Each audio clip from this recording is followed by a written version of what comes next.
Les acteurs du crédit à la consommation doivent se réinventer. Et oui, les modèles historiques fondés sur la conquête et les volumes sont clairement dépassés. Plus précisément, les opérateurs doivent passer d'une logique transactionnelle à une démarche servicielle, selon cette étude de Precepta. Pour le crédit lui-même, cela passe par des services destinés à optimiser la performance d'usage. Par exemple, diagnostic et conseil ou adaptation en cas de fragilité financière. Mais les séquelles de la loi Lagarde et de la crise obligent à repenser l'offre bien au-delà du crédit.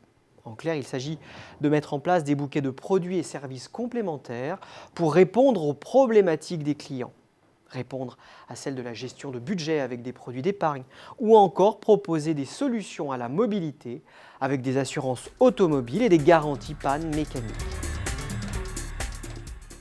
Les acteurs ont aussi une carte à jouer avec les technologies Big Data. Depuis longtemps, l'exploitation des données clients est utilisée pour améliorer les offres, les programmes de fidélité, le ciblage client. Désormais, le Big Data permet de réinventer le crédit à la consommation via la personnalisation et la contextualisation. Cela veut dire que l'amélioration de la connaissance client doit être pensée au service du renouveau des modèles économiques, que ce soit en B2C ou en B2B2C. Ce qui passe par l'optimisation commerciale ou encore l'amélioration des méthodes de scoring. Dans le même temps, la transition digitale du commerce challenge la profession. Je veux dire par là qu'avec l'hybridation des parcours clients, digitalisation des magasins, logique web to store ou store to web, les acteurs du crédit à la consommation ont plusieurs défis à relever.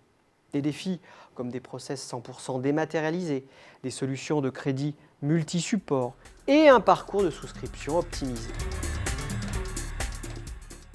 Quel axe privilégier pour régénérer le capital marque pour susciter la préférence client ?